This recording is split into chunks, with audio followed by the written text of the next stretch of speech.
ఇప్పుడే country delight app ని download చేసుకోండి. Download the country delight app now. Bharat Pakistan కు సరుకు రవాణా చేసే నౌకల మీద నిషేధం విధించడంతో పాకిస్తాన్ కు దిమ్మ తిరిగి మైండ్ బ్లాంక్ అవుతోంది. ఎప్పుడైతే పాకిస్తాన్ పెహల్గాం ఉగ్ర దాడి తర్వాత తీవ్రంగా ఎఫెక్ట్ అవుతున్నటువంటి పరిస్థితి. భారతదేశం మే 2వ తారీఖు నుంచి సరుకు రవాణా చేసే నౌకల మీద నిషేధం విధించింది. దీంతో పాకిస్తాన్ ఎగుమతి దిగుమతుల మీద తీవ్రంగా ప్రభావం చూపిస్తోంది. పాకిస్తాన్ ఉగ్రవాదుల్ని పోషిస్తూ ఉగ్రవాదుల్ని మన దేశం మీదకి ఉసిగొలుపుతూ పెహల్గాం ఉగ్రదాడి చేసినటువంటి పరిస్థితి. అలాంటి పాకిస్తాన్కి బుద్ధి చెప్పాల్సినటువంటి అవసరం ఉంది అని భారత్ భావించింది. వెంటనే మే 2వ తారీఖు నుంచి నౌకల మీద నిషేధం విధించింది. పూర్తిగా సరుకు రవాణాకు సంబంధించి మే 2వ తారీఖు నుంచి ఎట్టి పరిస్థితుల్లో పాకిస్తాన్కు సరుకు రవాణా చేయటానికి వీల్లేదు, ఎగుమతులు దిగుమతులు ఆపు చేయండి అంటూ ప్రధానమంత్రి నరేంద్ర మోదీ ఈ డెసిషన్ తీసుకున్నారు. ఈ దెబ్బతో అక్కడి వ్యాపారస్తులు తీవ్రంగా కుదేలైపోతున్నటువంటి పరిస్థితి. ఎందుకంటే ఒక సరుకు రవాణా చేయడానికి నెల నుంచి 50 రోజుల సమయం పడుతుంది. రవాణా ఖర్చులు పెరిగిపోయాయి, అక్కడ వ్యాపారస్తులకు బీమా ఖర్చులు పెరిగిపోయాయి. దీంతో దిక్కుతోచని పరిస్థితుల్లో దయచేసి మా మీద కనికరం చూపండి అంటూ అక్కడ వ్యాపారస్తులు మొత్తుకుంటా ఉన్నారు. భారత్ నౌకల ద్వారా సరుకు రవాణా చేసేటటువంటి ఈ విధానానికి సంబంధించి ఏదైతే నిషేధం విధించారో దాన్ని ప్లీజ్ ఎత్తివేయండి అంటూ కోరుకుంటా ఉన్నారు, మొత్తుకుంటా ఉన్నారు.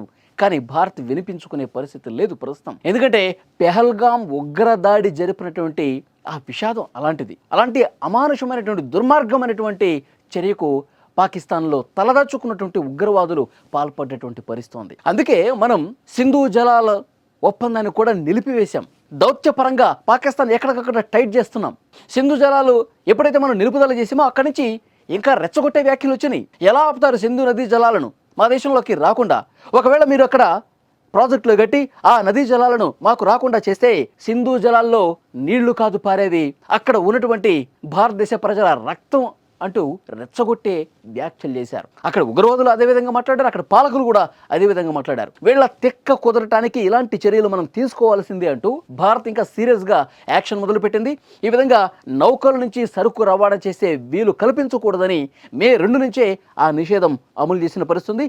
ముఖ్యంగా అక్కడి పాలకులు ఏం ఆలోచిస్తున్నారో లేదో తెలియదు, కానీ అక్కడ వ్యాపారస్తుల మీద, వ్యాపారం చేసే వాళ్ళ మీద, అక్కడ ప్రజల మీద తీవ్ర ప్రభావం పడుతుంది. వాళ్ళు ఇంకా లిటరల్గా చేతులు జోడించి ప్లీజ్ ఈ నిషేధం ఎత్తివేయండి, మాకు న్యాయం చేయండి అంటూ కోరుకుంటున్నారు. పాకిస్తాన్ ఇంకా రెచ్చగొట్టే వ్యాఖ్యలు మానుకోలా. పెహల్గాం ఉగ్రదాడి తర్వాత మనం అద్భుతంగా వాళ్ళ మీద దాడి చేసి, ఉగ్రవాద స్థావరాల మీద దాడి చేసి వాటిని పటాపంచలు చేసి ధ్వంసం చేసిన తర్వాత కూడా వాళ్ళు ఇంకా రెచ్చగొట్టే వ్యాఖ్యలు చేస్తూ ఉన్నారు. మనం దౌత్యపరంగా మన దేశ అఖిలపక్ష ఎంపీలందరూ వివిధ దేశాల్లో పర్యటిస్తూ పాకిస్తాన్ నైజాన్ని ఎండగట్టాం. పాకిస్తాన్కి ఎవరు నిధులు ఇవ్వకండి, ఉగ్రవాదులను ఇంకా పెంచి పోషిస్తోంది, ఉగ్రవాదాన్ని పెంచి పోషించే దేశంగా, అంతర్జాతీయ ఉగ్రవాద దేశంగా పాకిస్తాన్ని చూడండి అంటూ మన దేశ ఎంపీలు ఆయా దేశాల్లో పర్యటన చేస్తూ పాకిస్తాన్ నైజాన్ని లిటరల్గా మనం బయటపెట్టాం. సరే, తన తీరు మార్చుకుంటుందా పాకిస్తాన్ ఎప్పటికీ అంటే ఎక్కడ మార్చుకునే పరిస్థితి లేదు. ఎందుకు అంటే రీసెంట్గా మనం ఏదైతే ఉగ్రవాద స్థావరాలని కూల్చివేశామో, ఉగ్రవాదుల మీద చాలా బలంగా మనం దాడి చేశామో పెహల్గాం ఉగ్రదాడికి ప్రతిచర్యగా, ఇప్పుడు అక్కడ వాళ్ళు ఏం చేస్తూ ఉన్నారు?